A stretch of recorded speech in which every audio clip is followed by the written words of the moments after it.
बंधुगण आपण मानक स्वागत ओडिया भाषा साहित्य सिंधु चैनल को। आज आम अध्ययन करवा द्वादश श्रेणी पाठ्यकशल स्थान पाई राधानाथ रायंकर बड़पण कविता। आम संक्षिप्त लेखकंकर परिचय विषय जानिबा। राधानाथ राय 1848 मसीहा रे जन्मग्रहण करते एवं 1908 मसीह यह धाम त्याग करते। जन्मस्थान हूँ केदारपुर बालेश्वर रे। जदि देखा तांकर रचना संभार को काव्य केदार गौरी, नंदीकेशरी, उषा, पार्वती, चंद्रभागा, चिलिका, दरबार, महाजात्रा एवं जायती केशरी। बड़पण कविताटी लेखकंकर दरबार काव्यरू आनीत। इटालीय आउ जो गद्य रचना को देखा इटालीय युवा, विवेकी एतद्व्यतीत अन्य कविता और अनुदित रचना, संस्कृति रचना और बंगला रचना लिखिछन्ति। राधानाथ राय ओडिया आधुनिक काव्य साहित्यर पथिकृत स्रष्टा। प्रथमे कवि भाव से पाश्चात्य और भारतीय साहित्य उभय अध्ययन और अनुशीलन करी अपना काव्य कविता को प्रतिफलित करथिले। तेणु तांको साहित्य को पाश्चात्य और पाश्चात्य साहित्यर समन्वय देखा मिली थाए। राधानाथ ओडिया माटीर जड़े सुयोग्य संतान।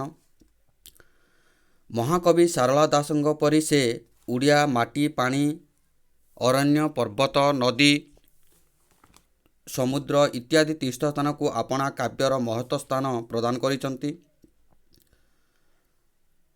शिक्षकरू से शिक्षा प्रशासक होइथिबा राधानाथ समग्र ओडिशा एवं भारत विभिन्न स्थान को भ्रमण करिवार सुजोग से पाइतिले।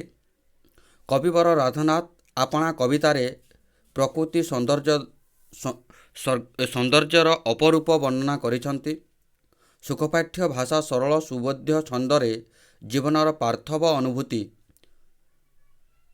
एवं प्रकृति मध्य परमेश्वरंकर दर्शन, सत्य, धर्म, जय प्रसंग को अपना काव्य मानकरे अति सुंदर भावरे वर्णना करिसंति। विशालता भाषा और लालित्य तांकर काव्य गुड़िक सुखपाठ्य परी मने होइथाए। राधानाथ साधारण कवि रु पालटि जाइछन्ति जुग प्रवर्तक स्रष्टा भावरे। ए बड़पण कविता भितरे राधानाथ राय सुप्रसिद्ध व्यंग्य काव्य दरबार रु यह संगृहीत होइछि।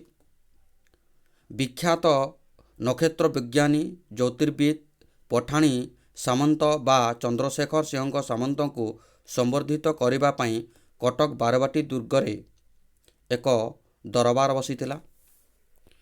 ओडिशार विभिन्न गड़जात राजा जमीदार माने एही दरबार को आसीथिले।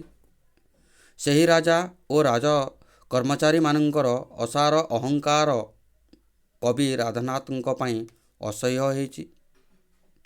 आपणार शक्तिशाली लेखनी रे से सेही अहंकारी मानଙ୍କ उद्देश्य महाकाल क्रूरता और अहमिकता, असहायता, मनीषपणिया, महानतार एवं एही श्रेष्ठ विषय अवतरण करिसंति। धर्मपथर जीवन यापन करी प्रकृत बड़पण परिचय देवाकू से निवेदन करिसंति। तो एही बड़पणर अर्थ हेउछि प्रकृति महत्वपणिया बा श्रेष्ठता। आज आमर एही बड़पण कवितार प्रथम पंक्ति आड़कू आमे अग्रसर करिबा। मन नाही तुम कहार संतान, केशरी ओरसे तुम्भे सुना स्वान, पूर्वपुरुषर प्रतिष्ठा विलास, बिकी भांगी खाऊथिल केते काल। अर्थात मने नाही तुम्भ कि कहार संतान, तुमे कहार संतान, तुमर मने नाही कि बोलिकी कहउचंती। केशरी ओरसे सिना तुमे स्वान। केशरीर अर्थ होची सिंह, ओरस अर्थ पितृत्व, स्वान अर्थ कुकुर। तेणु तुमे जो केशरींकर संतानरू तुमे जन्म होइच बा तांको ओरसरू पितृत्व लाभ करिच, आज कहीं तुमे से स्वान परी होउछ। ପୂର୍ବପୁରୁଷର ପ୍ରତିଷ୍ଠା ବିଳାସ ଅର୍ଥାତ୍ ତୁମର ଯେଉଁ ପୂର୍ବପୁରୁଷ ଥିଲେ, ଯାହା ତୁମର ଯେଉଁ ପୂର୍ବପୁରୁଷମାନେ ଥିଲେ, ଯେଉଁ ଅଜା ଆଈ ବଡ଼ମା ଏଇ ଯେଉଁ ପୂର୍ବପୁରୁଷ ଥିଲେ ସେମାନଙ୍କର ପ୍ରତିଷ୍ଠା ବିଶାଳ ଥିଲା ବା ସମ୍ମାନ ଥିଲା, ମହନୀୟଟା ଥିଲା। ସେଇଟାକୁ ତୁମେ କ'ଣ କରୁଥିଲ, ବିକି ଭାଞ୍ଜି ଖାଉଥିଲ କେତେ କାଳ, ଅର୍ଥାତ୍ ତାହାକୁ ତୁମେ କେତେ କାଳ ପର୍ଯ୍ୟନ୍ତ ତାଙ୍କୁ ଭଞ୍ଜେଇକି ତୁମେ ଖାଉଥିଲ। ପରବର୍ତ୍ତୀ ପଂକ୍ତି, ସେ ପ୍ରତିଷ୍ଠା ନିଜେ ତିଳେ ତ ବଢ଼ାଇ କରୁଥିବ ଆଉ କେତେ ତା ବଢ଼ାଇ ଥିଲେ ଆଗେ ଯେହୁଁ ଉତ୍କଳର ସ୍ୱାମୀ ବହ୍ନି ଶିଖା ପରି ସଦା ଊର୍ଦ୍ଧ୍ୱଗାମୀ ତୁମେ ହୋଇ ସେହି ବଂଶର ସନ୍ତାନ ଜଳଧାରା ପରି ହେଲ ଅଧୋଗତି। ସେ କହୁଛନ୍ତି ଯେ ସେଇ ଯେଉଁ ପ୍ରତିଷ୍ଠା ନିଜେ ତିଳେ ବା ତଳବାରର ଅର୍ଥ, ତିଳେର ଅର୍ଥ ହେଉଛି ଅଳ୍ପ ପରିମାଣ, ବଡ଼ାଇର ଅର୍ଥ ହେଉଛି ଅହଙ୍କାର। ତ ସେ ଯେଉଁ ଥିଲା, ଯେଉଁ ତିଳେ ଥିଲା ତୁମର ଯେଉଁ ଅହଙ୍କାର ଥିଲା କରୁଥିଲ ଆଉ କେତେ ବା ବଡ଼ାଇ ଅର୍ଥାତ୍ କେତେ ଅହଙ୍କାର ତୁମେ କରୁଥିଲ। ଥିଲେ ଆଗେ ଯେଉଁ ଉତ୍କଳର ସ୍ୱାମୀ ଅର୍ଥାତ୍ ସେମାନେ ଉତ୍କଳର ପ୍ରଭୁ ଥିଲେ, ଉତ୍କଳର ସ୍ୱାମୀ ଥିଲେ, ଉତ୍କଳର ସମ୍ରାଟ ଥିଲେ ବା ଉତ୍କଳର ରାଜା ଥିଲେ। ବହ୍ନି ଶିଖା ପରି ସଦା ଊର୍ଦ୍ଧ୍ୱଗାମୀ, ଗୋଟିଏ ନିଆଁଟି ଯେତେବେଳେ ଜଳେ, ବହ୍ନି ଅର୍ଥ ଅଗ୍ନି, ସେ ସବୁବେଳେ ଉପରକୁ ଉଠିଥାଏ, ଊର୍ଦ୍ଧ୍ୱଗାମୀ ହୋଇଥାଏ, ଉପରକୁ ଉଠିବା ବା ଊର୍ଦ୍ଧ୍ୱଗାମୀ ହେବା, ଉପରକୁ ଗତି କରିବା। ତୁମେ ହେଇ ସେଇ ବଂଶର ସନ୍ତାନ ଅର୍ଥାତ୍ ତୁମେ ସେହି ବଂଶର ସନ୍ତାନ, ସେହି ବଂଶାନ ପୁତ୍ର, ତୁମେ ସେହି ବଂଶର ଜଣେ ଉତ୍ତରାଧିକାରୀ, କିନ୍ତୁ ଜଳଧାରା ପରି ହେଲ ଅଧୋଗତି ଅର୍ଥାତ୍ ତୁମେ ସେଇ ଜଳଧାରା ପରି କ'ଣ ହେଉଛି, ତୁମେ ନିମ୍ନଗାମୀ ହେଇଗଲ। ଏଇଟା ସେଇ ଯେଉଁଠି ସେ ପଠାଣି ସାମନ୍ତଙ୍କ ଚାଲିଥିଲା ସଭା, ସେଇଠି ଯେଉଁ ମାନେ ଅଛନ୍ତି, ଯେଉଁମାନେ ରାଜାମାନେ ଆଇଛନ୍ତି, ମନ୍ତ୍ରୀମାନେ ଆଇଛନ୍ତି, ଜମିଦାରମାନେ ଆଇଛନ୍ତି, ସେଇଟାକୁ ଏଇଟା ତାଚ୍ଛଲ୍ୟ କରୁଛନ୍ତି। ତୁମେ କାହିଁକି ଏତିକି ନିମ୍ନତ ସ୍ତରକୁ ଖସି ଯାଉଛ। ପରବର୍ତ୍ତୀ ପଂକ୍ତିରେ କହିଲେ, ତୁମ୍ଭ ପିତୃଗଣ ପରମ ଉଦାର ରାଜ୍ୟ ମଣୁଥିଲେ ଏକ ପରିବାର, କାହିଁ ଗଲା ସେହି ପ୍ରାଚୀନ ସୁଧାରା, ରାଜା ପ୍ରଜା ଏବେ ହେଲେ ବାଜପାରା। ଅର୍ଥାତ୍ ତୁମ୍ଭ ପିତୃଗଣ ପରମ ଉଦାର ଥିଲେ, ଅର୍ଥାତ୍ ତୁମର ଯେଉଁ ପିତୃଗଣମାନେ ଥିଲେ ବା ତୁମ ପୂର୍ବପୁରୁଷ ଥିଲେ ସେମାନେ ପରମ ଦୟାଳୁ ଥିଲେ, ସମସ୍ତଙ୍କୁ ସମ୍ମାନ କରୁଥିଲେ, ଦୟା କରୁଥିଲେ। ଏବଂ ଏ ଯେତେ ବିଶାଳ ରାଜ୍ୟ, ଆମ ଓଡ଼ିଶାକୁ 3ଟି ଭାଗରେ ବିଭକ୍ତ କରାଯାଏ, କଳିଙ୍ଗ, କୋଶଳ, ଉତ୍କଳ। ଏବଂ ଏହିସବୁ ରାଜ୍ୟକୁ ସେମାନେ କ'ଣ କରୁଥିଲେ, ଗୋଟିଏ ପରିବାର ଭାବରେ ଦେଖୁଥିଲେ, ଗୋଟିଏ ପରିବାର ଭାବରେ ତାଙ୍କୁ ବିଭାଜନ କରୁଥିଲେ, ସମସ୍ତଙ୍କୁ ସମାନ ଭାବରେ ନେଉଥିଲେ। କାହିଁ ଗଲା ସେହି ପ୍ରାଚୀନ ସୁଧାରା, ଅର୍ଥାତ୍ ସେହି ଉତ୍ତମ ପ୍ରଥା ଆଉ କାହିଁ ଗଲା। ଏବେ ରାଜା ପ୍ରଜା ହେଲେ ବାଜପାରା, ଅର୍ଥାତ୍ ରାଜା କ'ଣ ହେଇଗଲେ, ପ୍ରଜାମାନଙ୍କର ଗୋଟିଏ ବାଜପାରା ହେଇଗଲେ, ଛଞ୍ଚାଣ ହେଇଗଲେ, ତାଙ୍କୁ ଆକ୍ରମଣ କରୁଛନ୍ତି, ତାଙ୍କର ମୁନିଆ ମୁନିଆ ନଖରେ ପ୍ରଜାମାନଙ୍କୁ ଆକ୍ରମଣ କରୁଛନ୍ତି, ଶୋଷଣ କରୁଛନ୍ତି। ପରବର୍ତ୍ତୀ ପଂକ୍ତି, କାଢ଼ି ନେଲା ରାଜା ଭୋଗ ଅଭିଳାଷ, ପ୍ରଜାମୁଖୁ ତାଙ୍କ ଶ୍ରମର୍ଜିତ ଗ୍ରାସ, ଦେଶୀ ହୋଇ ତୁମ୍ଭେ ଆଚରିଲ ନୀତି, ନିର୍ମମ ବିଦେଶୀ ସର୍ବଶୋଷ ନୀତି। ଅର୍ଥାତ୍ କାହିଁ ଗଲା ତୁମର ସେ ମହତପଣିଆ, ଯେଉଁଟାକୁ ରାଜଭୋଗ, ରାଜା ଭୋଗ ଅର୍ଥ ରାଜଭୋଗ, ଅଭିଳାଷ, ଅଭିଳାଷ ମାନେ ଇଚ୍ଛା ପ୍ରକାଶ କରିବା, ଯେଉଁ ରାଜଭୋଗର ଅଭିଳାଷ ବା ଇଚ୍ଛା ପ୍ରକାଶ କଲ, ସେ ପ୍ରଜାମାନଙ୍କ ମୁଖକୁ ଶ୍ରମର୍ଜିତ ଗ୍ରାସ, ଏବଂ ସେ ପ୍ରଜାମାନଙ୍କର ଯେଉଁ ଉପାର୍ଜିତ ଧନ, ଶ୍ରମର୍ଜିତ ଅର୍ଥ ଉପାର୍ଜନ, ତାହାକୁ ତୁମେ କ'ଣ କଲ, ଗ୍ରାସ କରିଦେଲ, ସବୁ ବୋହି ନେଇଗଲ। ତୁମେ ଦେଶୀ ଲୋକ ହେଇକି ବା ଏଇଠିର ଅଧିବାସୀ ହେଇକି ତୁମେ କ'ଣ କଲ, ବିଦେଶୀ ନୀତିକୁ ଆପଣେଇ ନେଲ, ଅରଚିଲ ନୀତି, ବିଦେଶୀ ନୀତିକୁ ତୁମେ ଗ୍ରହଣ କଲ। ନିର୍ମମ ବିଦେଶୀ ସର୍ବଶୋଷ ନୀତି, ଅର୍ଥାତ୍ ତୁମେ ବିଦେଶୀ ନୀତିକୁ ତୁମେ ଆପଣେଇ ନେଇକି ସର୍ବଶୋଷ ବା ଯେ ସମସ୍ତଙ୍କୁ ଶୋଷଣ କରନ୍ତି, ସେହି ପ୍ରକାର ନୀତି ତୁମେ ଆପଣେଇ ନେଲ। ପରବର୍ତ୍ତୀ ପଂକ୍ତିକୁ ଯିବା, ବାତ୍ସଲ୍ୟେ ନ ବାନ୍ଧି ପ୍ରଜାଙ୍କର ଚିତ୍ତ, ବିଦେଶୀ ସଙ୍ଗନେ କଲ ତାଙ୍କୁ ଭୀତ, ଗନ୍ଥାଘର ହେଲା ତୁମ୍ଭର ସର୍ବସ୍ୱ ପ୍ରସାଦେ ଗଭୀହସ୍ତ ଅଶ୍ଵ। ଅର୍ଥାତ୍ ବାତ୍ସଲ୍ୟ ଅର୍ଥ ପୁତ୍ର ସ୍ନେହରେ, ସଙ୍ଗନେ ଅର୍ଥ ବନ୍ଧୁକ ମୁନରେ, ଭିତ୍ତି, ଭିତ୍ତି ଅର୍ଥ ଭୟ କାତର କରିବା। ଗ୍ରନ୍ଥାଘର ଅର୍ଥ ଖଜଣାଖାନା ବା ଏବଂ ପ୍ରାସାଦ ଅର୍ଥ ରାଜଉଆସ। ଯେଉଁ ବତ୍ସଲ୍ୟ ଅର୍ଥ ପୁତ୍ର ସ୍ନେହରେ ବାନ୍ଧିଲ ପ୍ରଜାଙ୍କର ଚିତ୍ତ, ଚିତ୍ତ ଅର୍ଥ ମନ। ବିଦେଶୀ ସଙ୍ଗନେ କଲ ତାଙ୍କୁ ଭିତ୍ତି, ଅର୍ଥାତ୍ ବିଦେଶୀଙ୍କ ସଙ୍ଗରେ ତୁମେ କ'ଣ ସାଙ୍ଗ ହେଇକି କ'ଣ କର, ବନ୍ଧୁକ ମୁନରେ ତାହାକୁ କ'ଣ କଲ, ଭୟଭୀତ କରେଇଲ, ତାକୁ ଚକିତ କରେଇଲ। ଏବଂ ଗନ୍ଥାଘର ହେଲା ତୁମ ସର୍ବସ୍ୱ। ଯେତେ ମଧ୍ୟ ଗନ୍ଥାଘର ଅଛି, ଖଜଣା ଘର ଯେତିକି ଅଛି, ତାହା ତୁମେ ତୁମ ଅଧୀନକୁ ନେଇଗଲ, ସର୍ବସ୍ୱକୁ ତୁମେ ଅଧିକାର କଲ। ଏବଂ ଯେତେ ମଧ୍ୟ ପ୍ରାସାଦ ଅଛି, ଯେତେ ରାଜଉଆସ ଅଛି, ତାହାକୁ କ'ଣ କଲ, ନିଜର କରି ନେଇଗଲ। ଗଭୀମାନଙ୍କୁ ବା ଗାଈମାନଙ୍କୁ, ହସ୍ତୀମାନଙ୍କୁ, ଅଶ୍ୱମାନଙ୍କୁ ସବୁ ତୁମର ନିଜର ଅଧୀନକୁ ନେଇଗଲ। ପରବର୍ତ୍ତୀ ପଂକ୍ତିରେ ରାଜଧର୍ମ ହେଲା ପ୍ରଜାଧନ ବୁହା, ମନ୍ତ୍ରୀ ହେଲା ଖଳ ଖଣ୍ଟ କାନକୁହା, ତନ୍ତି ଦୁଃଖୀ ରଙ୍କି ଅରକ୍ଷିତ ରାଣ୍ଡ, ବିଦେଶୀଙ୍କୁ ଖୁଆଇ କୁକୁଟାଣ୍ଡ। ଅର୍ଥାତ୍ ରାଜଧର୍ମ ହେଲା ପ୍ରଜାଧନ ବୁହା। ଯେଉଁ ରାଜଧର୍ମ ଗୋଟେ ଶ୍ରେଷ୍ଠ ଧର୍ମ ଭାବରେ ବିଖ୍ୟାତ ଥିଲା, ସେ ରାଜଧର୍ମ ଗୋଟେ ରାଜଧର୍ମ ହେଇକି ରହିଲା ନାହିଁ, ତୁମର କୁକର୍ମରେ ତାହା ପରିପୂର୍ଣ୍ଣ ହୋଇଗଲା। ସେଟା ଗୋଟେ ପ୍ରଜାର ଧନକୁ ସର୍ବସ୍ୱ ଲୁଣ୍ଠନ କରିବାର ଗୋଟେ ଧର୍ମ ହୋଇଗଲା, ଅର୍ଥାତ୍ ପ୍ରଜାର ବୁହା ଧାନ ହୋଇଗଲା, ପ୍ରଜାଧାନ ବୁହା ହୋଇଗଲା, ପ୍ରଜାଙ୍କର ସମ୍ପତ୍ତି ଅପହରଣ। ମନ୍ତ୍ରୀ ହେଲା ଖଳ ଖଣ୍ଟ କାନକୁହା, ଅର୍ଥାତ୍ ଖଳ ହୋଇଗଲା। ସେ ମନ୍ତ୍ରୀ କ'ଣ ହୋଇଗଲେ, ଖଳ ବା ଦୁଷ୍ଟ ହୋଇଗଲେ। ଖଣ୍ଟ ମାନେ ଡକାୟତ ହୋଇଗଲେ। କାନକୁହା ମାନେ କାନରେ ପୁସୁରୁ ପୁସୁରୁ କରିବା, ଏପଟ ଚୁଟିବା ସେପଟ ଚୁଟିବା।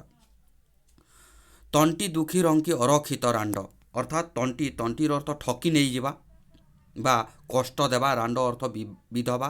ଯେଉଁ ଦୁଃଖୀ ରଙ୍କି ଅରକ୍ଷିତ ମାନେ ଦୁଃଖୀମାନଙ୍କୁ କ'ଣ କଲ, ତୁମେ ବିଦେଶୀଙ୍କୁ ଖୁଆଇଲ କୁକୁଟାଣ୍ଡ। ଅର୍ଥାତ୍ ଏମାନଙ୍କୁ ଠକିକି ତାଙ୍କ ପାଖରୁ ସର୍ବସ୍ୱ ଧନ ଲୁଣ୍ଠନ କରିକି ତୁମେ କ'ଣ କଲ, ଯେଉଁ ବିଦେଶୀ ଲୋକଙ୍କର ବା ଇଂରେଜମାନଙ୍କର ତୁମେ କ'ଣ କଲ, ତାଙ୍କୁ କୁକୁଟାଣ୍ଡ ମାନେ କୁକୁଡ଼ା ଖୁଆଇଲ, ମାଂସ ଖୁଆଇଲ। ପରବର୍ତ୍ତୀ ପଂକ୍ତିରେ ନ ପାଇଲେ ଦୁଃଖୀ ପ୍ରଜା ଖୁଦକୁଣ୍ଡା, ନେଲେ ଘିଅ ଅଟା ସଙ୍ଗେ ଶାଗମୁଣ୍ଡା, କାଣ୍ଡ ଜ୍ଞାନହୀନ କାଣ୍ଡ ପୁଷ୍ଟ ହୁଣ୍ଡା, ଅଭୀଷ୍ଟ ଦେବତା କଲା ଲୋଭପ୍ରେତ, ନ ଚେତିଲ ଖାଇ ବିପଦର ବେତ। ଅର୍ଥାତ୍ ଏଇଠି ସେ କହୁଛନ୍ତି, ନ ପାଇଲେ ଦୁଃଖୀ ପ୍ରଜା ଖୁଦକୁଣ୍ଡା ମାନେ କୌଣସି ଦ୍ରବ୍ୟ ପାଇଲେ ନାହିଁ, ସେମାନେ ଖାଇବାକୁ ଖୁଦକୁଣ୍ଡାଟିଏ ମଧ୍ୟ ପାଇଲେ ନାହିଁ। ନେଲ ଘିଅ ଅଟା ସଙ୍ଗେ ଶାଗ ମୁଣ୍ଡା, ଅର୍ଥାତ୍ ତୁମେ ତା ସହିତ ଘିଅ ନେଲ, ଅଟା ନେଲ, ତା ସହିତ ଶାଗ ମୁଣ୍ଡାର ଅର୍ଥ ଛେଲି ମାଂସ ବା କାଣ୍ଡ ଜ୍ଞାନର ଅର୍ଥ ହେଉଛି ଯେଉଁଠି ସାଧାରଣ ଜ୍ଞାନର ଅଭାବ ଥାଏ। ଏବଂ କାଣ୍ଡ ପୁଷ୍ଟ ହୁଣ୍ଡା ଅର୍ଥ ଜ୍ଞାନଶୂନ୍ୟ ଅସ୍ତ୍ର ବ୍ୟବସାୟୀ, ଯାହାର ଜ୍ଞାନ ନଥାଏ। ଅଭୀଷ୍ଟ ଇଷ୍ଟ ଅର୍ଥ ଦେବତା ଅର୍ଥ ଲୋଭପ୍ରେତ। ଏବଂ ଲୋଭପ୍ରେତ ଅର୍ଥ ଲୋଭଗ୍ରସ୍ତ ପ୍ରେତ। ଏବଂ ବିପଦରେ ବେତର ଅର୍ଥ ହେଉଛି ବିପଦ ରୂପକ ବେତ ପ୍ରହାର। କାଣ୍ଡଗିନ ଯେଉଁଟି ହୋଇଛି ଅଭୀଷ୍ଟ ଦେବତା କଲ ଲୋଭପ୍ରେତ, ନ ଚେତିଲେ ଖାଇ ବିପଦର ବେତ, ବେତ ଅର୍ଥ ପ୍ରହାର, ଖାଇବା, ଅଭୀଷ୍ଟ ହୋଇଗଲେ ତାଙ୍କୁ। ଏବଂ ପରବର୍ତ୍ତୀ ପଂକ୍ତିରେ ସଦା ହୋଇ ପାପ ଦ୍ରବିଣ ପ୍ରତ୍ୟାଶୀ, ପ୍ରଜା ମଧ୍ୟେ ପାପ ବୃଷ୍ଟି କି ମାନସୀ, ରହିଥାଅ ଟାକି କରି ଜରିମାନା, ଧନେ ପୁରାଇଲା ଲାଗି ମାଲକାନା। ଅର୍ଥାତ୍ ଏଇଠି ପାପ ଦ୍ରବିଣ ପ୍ରତ୍ୟାଶୀର ଅର୍ଥ ହେଉଛି ପାପ ଦ୍ରବିଣ, ପାପ ଅର୍ଜିତ ଧନ। ସଦା ହୋଇ ପାପ ଦ୍ରବିଣ ପ୍ରତ୍ୟାଶୀ, ଅର୍ଥାତ୍ ପାପର ଧନକୁ ତୁମେ ଅର୍ଜନ କରିତ। ପ୍ରତ୍ୟାଶୀ ମାନେ ଆଶାୟୀ। ପ୍ରଜା ମଧ୍ୟରେ ପାପ ବୁଦ୍ଧି କି ମାନସୀ, ମାନସୀ ରହିଛି ଇଚ୍ଛା କରିବା, ତ ପ୍ରଜା ମଧ୍ୟରେ, ପ୍ରଜାମାନଙ୍କ ମଧ୍ୟରେ ପାପ ବୁଦ୍ଧି କି ମାନେ ପାପକୁ ଆଉ ଟିକେ କ'ଣ କରିବା, ବଢ଼େଇବା ବା ଇଚ୍ଛା କରିଛ। ମାନସୀ ମାନେ ତୁମେ ମନସ୍ଥ କରିଅଛ। ରହିଥାଅ ଟାକି କରି ଜରିମାନା, ସବୁବେଳେ ତୁମେ ଅପେକ୍ଷାରତ ହୋଇଥାଅ ତାକୁ କିପରି ଭାବରେ ଜରିମାନା ଦେବ। ଟାକି ମାନେ ଅପେକ୍ଷା କରିକି, ଜରିମାନା ତାକୁ କିପରି ପକାଇବ।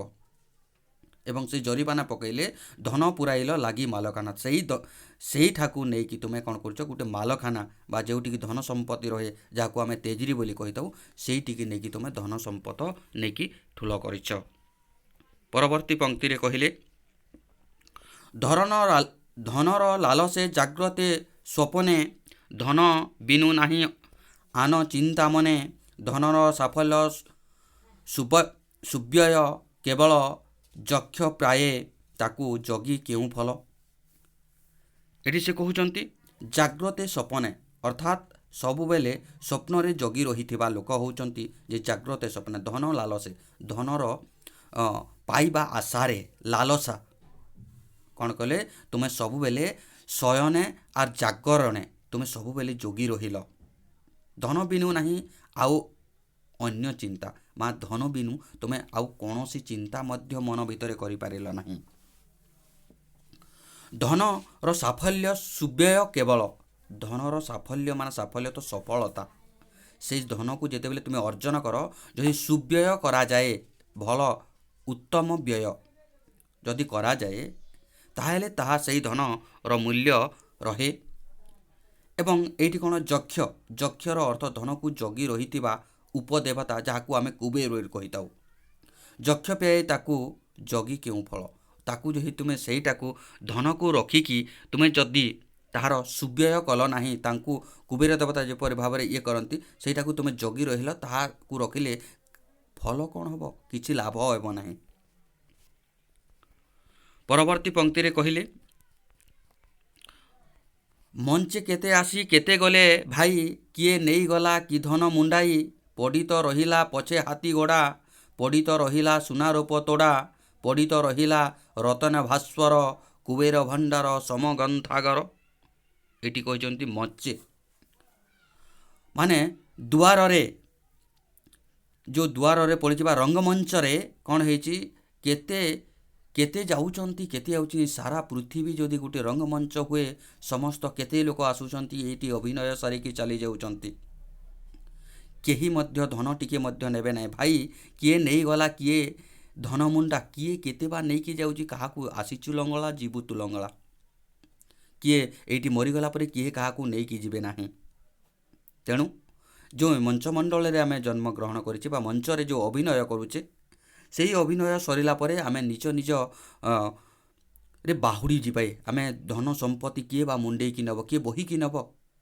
ପଡ଼ିତ ରହିଛି ପଛେ ହାତୀ ଘୋଡ଼ା ଏଇଠି ଅନେକ ପଡ଼ି ରହିଛି ହାତୀ ଘୋଡ଼ା ଯାହାକି ଧନ ସମ୍ପଦ ସବୁ ପଡ଼ି ରହିଛି ପଡ଼ିତ ରହିଛି ସୁନା ରୂପା ତୋଡ଼ା କେତେ ମଧ୍ୟ ସୁନା ରୂପା ସବୁ କିଛି ପଡ଼ି ରହିଛି। ପଡ଼ିତ ରହିଲା ରତନ ଭାସ୍ୱର ଯେତେ ମଧ୍ୟ ରତ୍ନ ପଳଙ୍କ ଅଛି ଯେତେ ମଧ୍ୟ ଭାସ୍ୱର ଅଛି ଯେତେ ସୌନ୍ଦର୍ଯ୍ୟ ଅଛି ଏଇସବୁ କିଛି ପଡ଼ି ରହିଛି।